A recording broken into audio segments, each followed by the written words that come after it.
마테오가 전한 거룩한 복음입니다.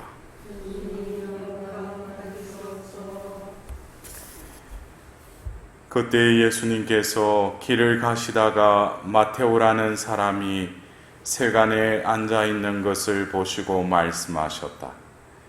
나를 따라라. 그러자 마테오는 일어나 그분을 따랐다. 예수님께서 집에서 식탁에 앉게 되셨는데 마침 많은 세리와 죄인도 와서 예수님과 그분의 제자들과 자리를 함께 하였다. 그것을 본 바리사이들이 그분의 제자들에게 말하였다. 당신네 스승은 어째서 세리와 죄인들과 함께 음식을 먹는 것이요? 예수님께서 이 말을 들으시고 그들에게 말씀하셨다. 튼튼한 이들에게는 의사가 필요하지 않으나 병든 이들에게는 필요하다. 너희는 가서 내가 바라는 것은 희생 제물이 아니라 자비다 하신 말씀이 무슨 뜻인지 배워라. 사실 나는 의인이 아니라 죄인을 부르러 왔다. 주님의 말씀입니다.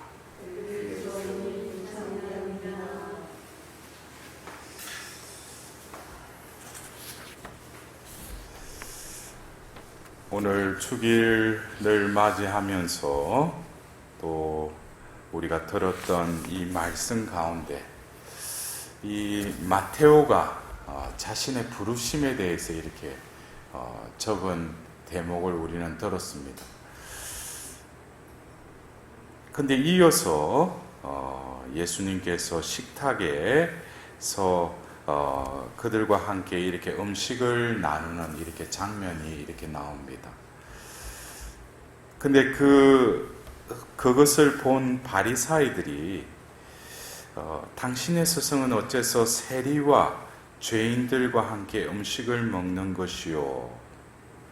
그러니까 이 바리사이의 눈에는 예수님이 세리와 죄인들과 함께 식사를 하면 됩니까? 안 됩니까? 안 된다는 거예요. 왜냐? 구약의 그 유대인들은 그러한 율법이 있었다는 거예요. 죄인들과는 함께 식사할 수 없다.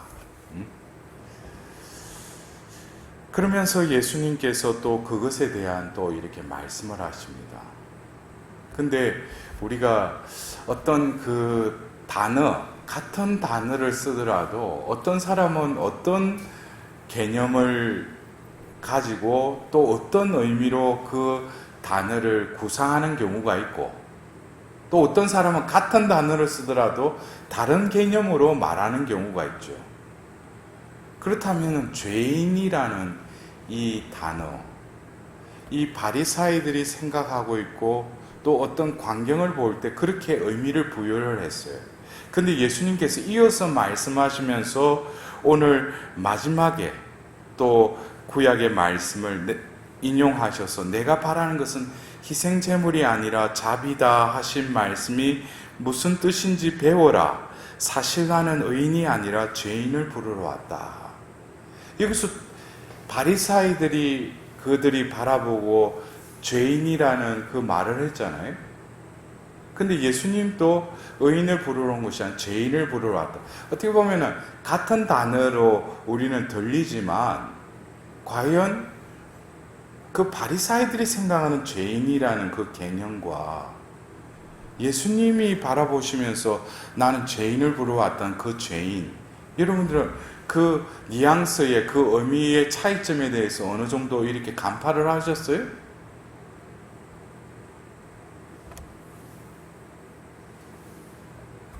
유대 사회에서는 뭐 예수님께서 뭐 세리, 뭐 창녀들 또 여러 가지 그 시대에 유대인들이 볼 때 저 사람은 심지어 병든 사람도 뭐예요?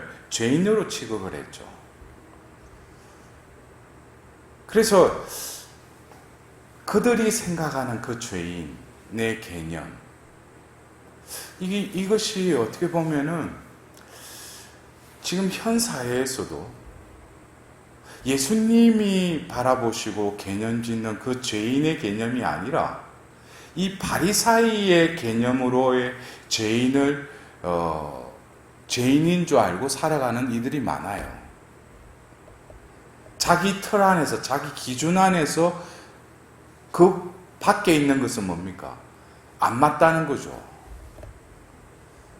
그래서 우리가 교회라는 것은 죄인들의 공동체 아닙니까? 오늘 우리는 이 에페소서 4장 1절에 주님 안에서 수인이 된 내가 여러분에게 권고합니다. 여러분들, 이게 표현이 실제로 지금 바오로 사도는 수인이에요. 수인이 뭔지 아시죠? 감옥에 갇힌 사람이잖아요. 세상에서 말하면 감옥에 갇힌 사람은 뭐예요? 죄 짓고 그것을 보속하기 위해서 그 일정 기간 동안 가둬놓는 거 아닙니까? 근데 바오로 사도가 이 에페소서 쓴 곳은 바로 감옥이에요. 근데 어떻게 보면은 세상적으로 보면은 수감이 된 거죠. 수인이죠. 그러나 바오로 사도는 주님 안에서 수인이 된 내가 여러분에게 권고합니다 그랬어요. 여러분들 이 뉘앙스를 알아들어야 돼요. 바오로 사도가 죄 지은 게 뭐 있습니까? 그리스도 전하다가 자기들 입맛에 안 맞으니까 올가미를 씌워서 로마까지 또 압송해서 항제도 보니까 별 죄가 없는 거예요. 예? 근데 그를 어떤 격리시키기 위해서 그 격리를 시키지 않습니까? 1차 그 수인이 됐을 때는 좀 더 이렇게 자유로운 그런 환경이었었는데, 근데 바오로 사도는 이것이 중요한 게 아니라는 거예요. 자신은 뭐예요? 세상적으로는 죄 지은 게 없어요. 예수 그리스도를 전한 것밖에 없는데, 근데 자기를 수인이라고 그러는 거예요. 수인은 갇힌 사람이죠. 예? 근데 뭐라고 해요? 그 앞에 주님 안에서 수인이 된 내가. 바오로 사도는 현실적으로는 그 감금이 되어 있었지만 자기는 주님 안에 수인이 되었다는 거예요.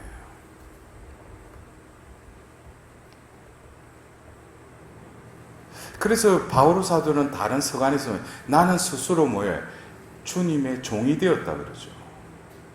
종은 부자연스럽죠. 그 주인이 시키는 일만 하는 그런 신분이잖아요. 어떻게든지 종에서 벗어나려고 하는데 스스로 종이 되었다고 그랬어요. 이것은 영적인 의미로 그 차원을 이해해야 됩니다.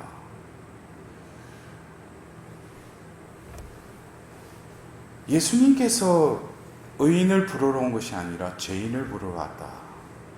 예수님도 똑같이 바리사이들이 생각하는 그 개념에서 죄인이라는 이 단어를 쓰셨겠어요? 예수님은 하나님의 아드님이셨어요. 죄가 없으셨죠. 그럼 예수님 외에 죄인이 아닌 사람, 근데 우리는 믿을 교리로 성모 마리아도 원죄 없이 잉태되셨다고 그랬죠. 예수님 볼 때는 인간은 뭐예요? 다 죄인이죠. 그러나 자칫 나도 바리사이적인 그 사람들이 생각하는 그 죄인의 개념, 심지어 우리 교회 안에서도 그 편을 갈려요. 우리는 주님의 부르심을 받은 이들 아닙니까? 그리고 우리 이 교회는 자비의 공동체죠. 하나님은 우리에게 한 것도 없는데 우리에게 세례를 베풀어서 뭐예요? 우리를 하나님의 자녀로 새로 태어나게 하신 거예요. 우리는 죄인들이면서 또 자비를 입은 이들이죠. 그래서 오늘 예수님께서 이 마테오가 세리라고 그랬잖아요. 세리는 그 시대에 보면 죄인 척이 불효해. 왜? 로마의 압자에서 동족의 세금을 받아가지고 또 로마에게 바치니까 그들의 눈에는 탐탁지 않았던 거예요. 근데 예수님이라는 그분이 왜 저런 이들과 같이 어울려서 먹고 마시느냐 이거예요. 그들의 눈에는 이해가 안 되는 것이죠. 우리 교회 안에서도 그런 일이 일어나고 있어요. 어떤 사람이 뭐 하면은 손가락질하고 판단하고 자기들끼리만 해가지고 어떤 그거는 하나님의 부르심을 우리는 제대로 아직 깨닫지 못하는 거예요. 너나 내나 다 죄인이고, 그러나 우리가 이 교회 공동체 안에서는 뭡니까? 내가 자비를 입었듯이 그 형제 자매가 바깥에서 어떤 죄를 지었을지라도 우리 공동체에서는 뭐예요? 그를 용서하고 감싸주고 사랑을 베풀어주는 그 공동체가 이 교회 공동체 아니겠어요? 어떤 면에서 사회보다도 더 엄격하게 그 사람을 질타하고 판단하는 그 이상한 공동체로 전락해버린 게 현실이에요. 그거는 왜 그래요? 바리사이적인 죄인의 개념을 자기도 죄인이라고 생각하고 있는 거예요. 자기는 뭐예요? 여러분들 예수님께서 어떤 비유의 말씀 중에 어떤 바리사이가 뭐예요? 나는 뭐 하나님께 바칠 거 다 바치고 지킬 계명 다 지키고, 자기는 죄인이 아니라는 거예요. 할 거 다 하니까. 그러나 그 세리는 그 성전 뒤편에 서서 차마 머리도 들지 못하면서 하나님한테 뭐예요? 불쌍히 여겨주십시오. 하나님이 누구의 기도를 들어주셨다고 했어요? 세리의 기도를 들어주셨다고 그랬어요. 그래서 우리가 하나님께서 원하시는 것은 희생제물이 아니라는 거예요. 내가 뭘 이렇게 해드리면은 하나님이 그거에 어여삐 보셔서 그래 뭐 베풀어 주시고 그런 분이 아니라는 거예요. 자비라는 거예요. 왜? 우리가 하나님의 자비를 순간순간 깨닫지 못하면은 나도 뭐예요? 죄인이라는 것을 망각해버리는 거예요. 나는 하나님 앞에서 늘 죄인일 뿐이죠.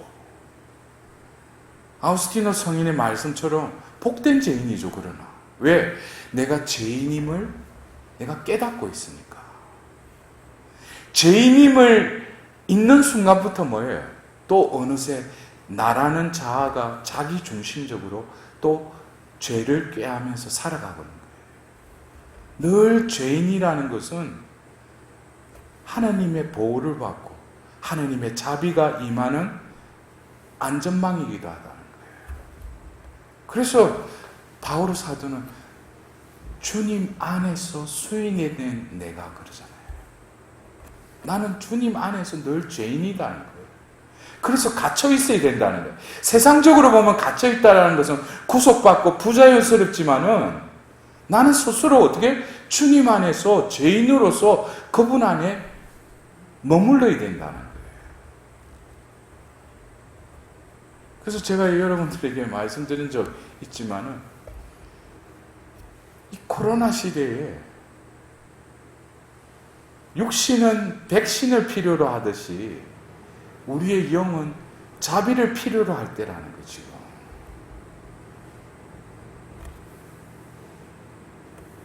우리가 바이러스가 침투해가지고 그 감염이 된 사람 확진자라고 그러잖아요. 우리는 이미 죄로 이 세상에 태어나는, 그래서 다윗 시편의 51편에 어머니 뱃속에 있을 때 뭐예요? 재중에 어미도 나를 배웠다는 거예요. 그러니까 생명이라는 것으로 잉태될부터 우리는 뭐예요? 죄에 감염되어 있다는 거예요. 그리고 이 세상 살아가면서 우리는 뭐 코로나 때문에 그런데 우리는 이미 뭐예요? 그 원죄에 이미 우리는 물들어 있는 것이죠. 그것을 통해서 하나님께서는 당신의 사랑을 드러내시기 위해서 당신의 아들을 죽기까지 우리를 사랑하셨잖아요. 예수님의 순환을 통해서 우리에게 뭐가 베풀어졌어요? 자비가 베풀어진 것이죠. 우리는 자비를 필요로 할 수밖에 없다는 것은 내가 뭐예요? 지금 또 살아가고 있는 모든 이유가 하나님의 자비하심 때문이라는 거예요. 이거를 깨닫지 못하면은 이곳에 와서 하나님께 자비를 베푸소서 자비를 베푸소서 하는데 그 내용을 보면 현세적인 거예요. 그것에 자비를 베풀어 달라는 게 아니고 내 존재가 죄인이기 때문에 자동 방생적으로 우리는 하나님께 자비를 구할 수밖에 없다는 거예요. 내가 죄가 있으니까 하나님 자비를, 그것은 어떤 한시적인 죄를 짓고 안 짓고 내가 죄 중에 있고 안 있고 그것보다도 존재론적인 차원에서 우리는 죄인일 따름이라는 것이죠. 죄인이 하나님께 와서 자비를 베푸소서, 이것은 아주 당연한 기도예요. 여러분들은 이 자비경당 와서 다른데 성전이 많은데 이곳에 와서 자비의 예수님 저 성화가 걸려져 있는 곳에 들어오면서 자신이 죄인됨에 대해서 아직까지 감각이 없다면 이 사람은 몸뚱아리만 이 자리에 있는 거예요. 예수님의 성심으로부터 자비가 베풀어진데 자비가 스며들려면 자기 존재가 죄인이라는 것을 깨달아야지 자비가 밀칠 거 아니에요.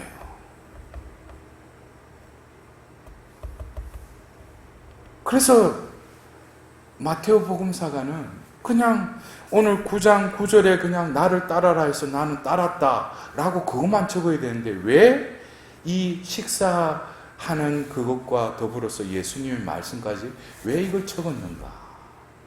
그것은 무엇보다도 자기 존재를 인식하고 있었다. 자기도 죄의식이 있었어요. 동족의 세금을 그래서 로마에게 바치는 그게 늘 죄의식 중에 있었지만 어느 날 예수님이 지나가면서 나를 따라라서 일어나서 예수님 따른 거예요.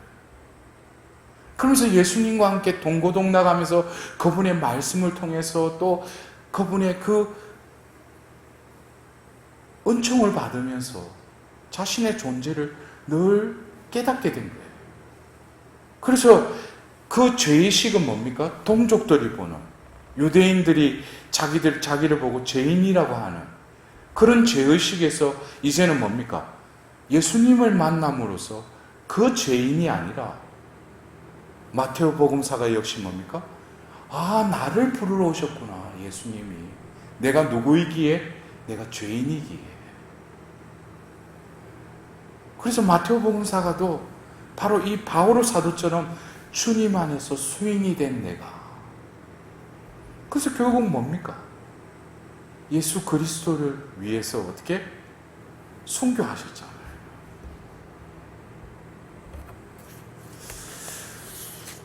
저도 자비에 대한 어떤 이런 강론이나 강의를 곳곳에서 이렇게 하면서 이 자비도 자기 위주의 자비, 자기가 개념 지은 그 자비를 자비 베푸소서 하는 신자들이 많아요. 그것은 자기 필요한 거 들어달라는 거예요. 병 고쳐달라, 집에 어떤 문제가 있는데 해결해달라, 내가 지금 어떤 문제가 있는데 그걸 조금 주님 축복해달라. 자비의 본질은 죄와 연결이 되어 있어요. 우리가 자비를 베풀어 달라고 할 때는 죄와 연결된 하느님께 드릴 수 있는 기도예요. 그래서 우리가 하나님의 자비에 대해서 너무나 이렇게 자기식대로 해석하고 자기식대로 오후 3시 되면 자비를 베풀어서 그래서 자비를 베풀어서 하니까 이거는 묵주기도보다 좀 이거 바치기가 좀 편하잖아. 시간도 걸리고. 그러니까 뭔가 하니까 뭔가 묵주기도보다 빨리 끝난 거. 그래서 한 번 더 바칠 거예요. 자비를 베풀어. 여러분들 얼마나 자비를 베풀어 달라고 하는 기도를 수백 번 수천 번 바쳤어요. 그러나 과연 내가 하나님의 자비에 대해서 얼마나 하나님이 베풀어 주시는 자비와 내가 베풀어 달라고 하는 자비와 얼마나 다른지 이거를 깨닫는다면 오늘 이 순간 마테오와 같이 예수님을 진정으로 따르게 될 것입니다. 왜? 내가 죄인이니까. 예수님을 떠나서는 살 수 없으니까. 예수님의 자비 없이는 내가 오늘 하루도 존재할 수 없기 때문에. 그래서 주위에서 우리 신자분들이 그래요. 여기 오면은 뭔지 모르지만은 하나님 온종일 느낀대. 그리고 기도하면은 기도를 잘 들어주신대. 근데 그것이 중요한 게 아니고, 그것보다도 내 존재됨을 이곳에 와서 깨달아야 돼요. 의인을 부르러 온 것이 아니라 죄인을 부르러 왔다. 너가 죄인이기에 오늘 너를 불렀다는 거야, 이 자리에. 그것을 깨닫는다면 주님 앞에 진정으로 자비를 베풀어 달라고 하나님께 기도할 거예요. 그럴 때 하나님 자비가 그의 영혼에, 그의 존재에 머물면은 그의 존재는 완전한 변화가 일어납니다. 그것이 하나님의 자비예요. 오늘 우리는 예수님을 따랐던 이 한 인물을 바라보면서 자신도 예수님이 나를 따라라. 처음에는 무슨 말인지 몰랐지만 이어서 말씀하신 그 말씀을 깨달음으로써 바로 나를 부르신 것은 나의 죄를 사해 주실 뿐만 아니라 나를 구원하시고 영원한 생명을 주시기 위해서 이분이 나를 따라라 하고 나를 부르셨구나. 여러분들도 진정 예수님의 그 부르심에 합당한 자로 우리가 그 은총에 순응하는 우리가 될 수 있도록 하나님께 자비를 구하도록 합시다.